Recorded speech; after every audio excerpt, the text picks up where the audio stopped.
আইনশৃঙ্খলা বাহিনীর ভাইদের কাছ থেকে আমরা শুনি মাদক ব্যবসায়ীকে গ্রেফতার করে নিয়ে আসলি বড় নেতার ফোন আসলে ছেড়ে দাও, সে আমার লোক। এবার আমাদের যুদ্ধ চাঁদাবাজির বিরুদ্ধে।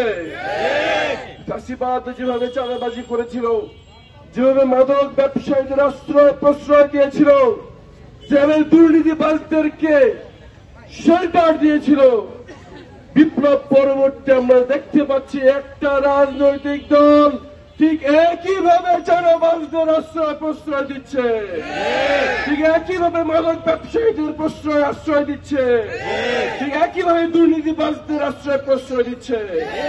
ইনশাআল্লাহ আর মাত্র 2 মাস পর এ জাতির ভাগ্য নির্ধারণ হতে চলেছে। ইনশাআল্লাহ বাংলাদেশের জনগণ যেভাবে ফ্যাসিবাদকে লাল কার্ড দেখিয়েছিল, ইনশাআল্লাহ আগামী নির্বাচনে চাঁদাবাজদের আশ্রয় প্রশ্রয়কারী দানকারী রাজনৈতিক দলদেরকে তারা লাল কার্ড দেখাবে ইনশাআল্লাহ। মাদক ব্যবসায়ীদের ধরতে গেলে পুলিশের কাছ থেকে, আইনশৃঙ্খলা বাহিনীর ভাইদের কাছ থেকে আমরা শুনি মাদক ব্যবসায়ীকে গ্রেফতার করে নিয়ে আসলি বড় নেতার ফোন আসলে ছেড়ে দাও, সে আমার লোক। ইনশাআল্লাহ 2 মাস পর যে নির্বাচন হতে চলেছে, সেখানে এই জনগণ চেয়ে ফেলেছে কারা এই মাদক ব্যবসায়ীদের আশ্রয় প্রশ্রয় দেয়।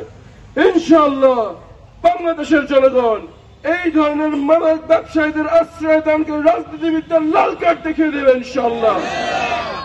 দুর্নীতিবাজদের দুর্নীতি কমিশন ধরতে গেলেই বড় নেতার ফোন আসে, থেকে ধরা যাবে না, সে আমার লোক। বাংলাদেশের মানুষ এই ধরনের রাজনীতিবিদদের চিহ্নিত করে রেখেছে এবং ইনশাআল্লাহ আগামী নির্বাচনে সবাইকে ব্যালটের মধ্যে পরাজিত করবে ইনশাআল্লাহ। কিছু লোক বুঝে গেছে জনগণের স্রোত তাদের বিপরীতে চলে গেছে, সুতরাং তারা এখন গালাগালি, সন্ত্রাস, হামলা, হুমকির পথ বেছে নিয়েছে। ইনশাআল্লাহ তৌহিদি জনগণ ইতিমধ্যেই মাঠে নেমে পড়েছে এবং ইনশাআল্লাহ আমরা আজকের এই সমাবেশ থেকে, এই মিছিল থেকে সবাই মিলে বার্তা দিচ্ছি, তোমাদের হুমকি ধামকিতে আমরা ভয় পাই না, জীবন দিয়ে হলেও আমাদের গণতান্ত্রিক অধিকার আমরা রক্ষা করবো ইনশাআল্লাহ। আমরা সবাইকে যারা ভয় দেখানোর প্রস্তুতি নিচ্ছে, যারা হুমকি ধামকি দিচ্ছে, তাদের বলতে চাই, ভয় পাই না দাপটে, জবাব দেব ব্যালটে ইনশাআল্লাহ। আমরা যারা মাঠে নেমে পড়েছি, আসুন আমরা আজকে পরিবারের সদস্যদেরকে জানাবো, প্রতিবেশীদেরকে জানাবো, আত্মীয় স্বজনদেরকে জানাবো, বন্ধু বান্ধবদেরকে জানাবো, প্রবাসী ভাই বোনদেরকে জানাবো, আমি মাঠে নেমে পড়েছি, আসুন তোমরা আমার সাথে মাঠে নেমে পড়ো এবং বাংলাদেশের বিপ্লবের সূচনা না করে আমরা ঘরে ফিরবো না ইনশাআল্লাহ।